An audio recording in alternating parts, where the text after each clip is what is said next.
This is a video to show how the harmonium works.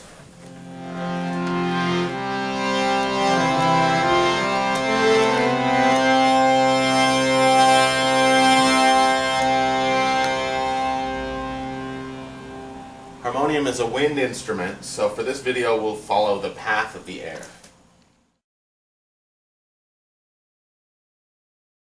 The air is pumped in through the external bellows. When the bellows are open, the leather valve at the back opens, letting air in. When the bellows are shut, that valve closes, forcing air through a second valve into the internal bellows.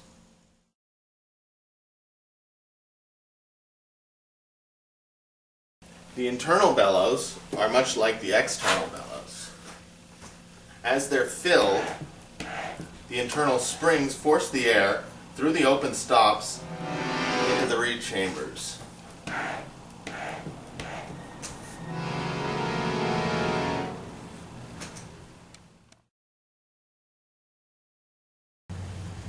Let's look inside the instrument.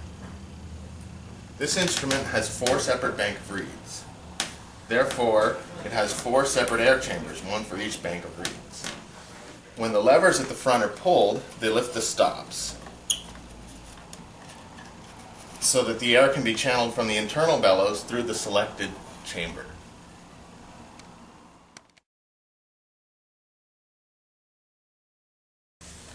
Most harmoniums have either 2 or 3 banks of reeds. This harmonium happens to have 4 banks of reeds. 1 treble bank, 2 middle banks which are voiced slightly different,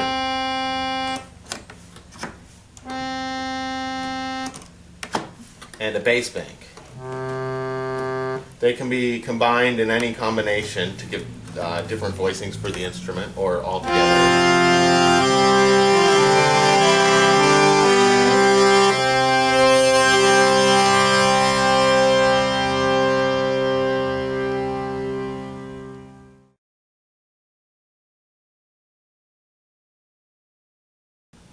Now we're going to talk about the keyboard.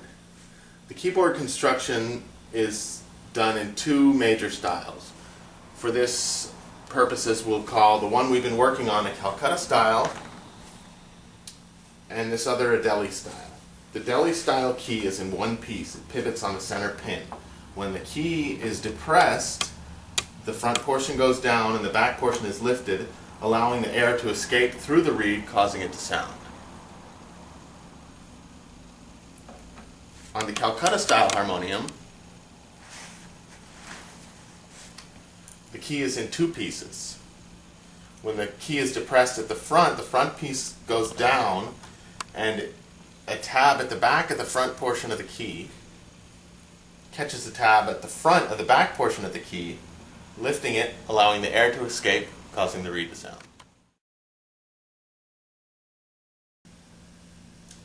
Okay, let's talk about the reed for a second. The harmonium reed is in 2 pieces.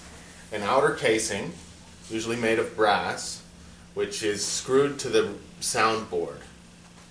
It has a hole in the center, which is just slightly larger than the internal tongue.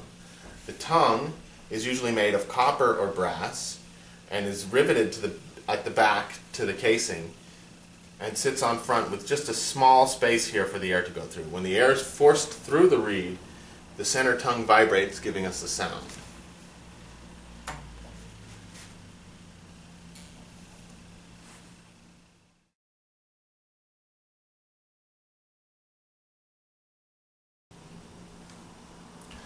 Okay, let's talk about the coupler. The coupler is a mechanism by which a player can play one note in a particular octave, and the harmonium will automatically play the note either 1 octave below or 1 octave above, depending on the setup of the coupler.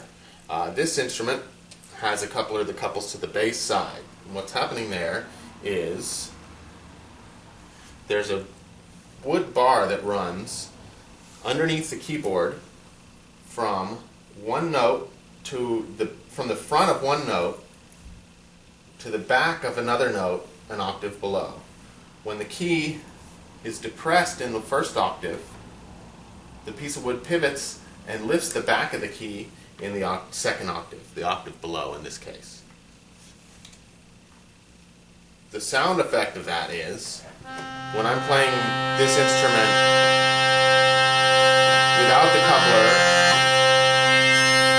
you only hear the reeds that are attached to this key. When the coupler is on, you'll hear the reeds not only attached to this key, but the one below it, giving a much fuller,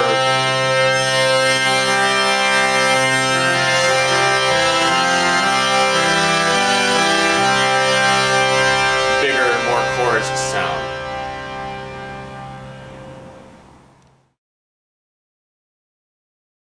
The deli coupler works slightly differently.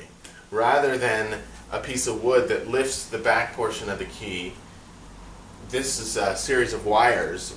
When the first key is pushed, the wire runs to the second key and actually pulls a little tab down in the front, opening the key up. Generally, the deli couplers these days all couple to the treble side rather than the bass. So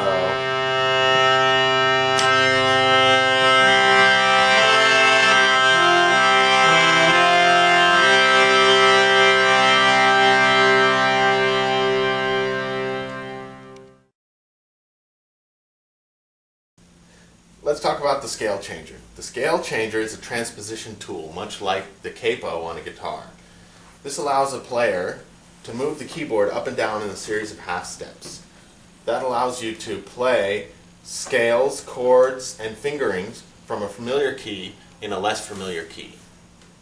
For instance, C major, in the first position we'll play a C major. If I wanted to play that in a G sharp key, rather than shifting my hand and figuring out all of the different figurings, I just shift the keyboard down to the G sharp position and play what would have been a C major scale chord.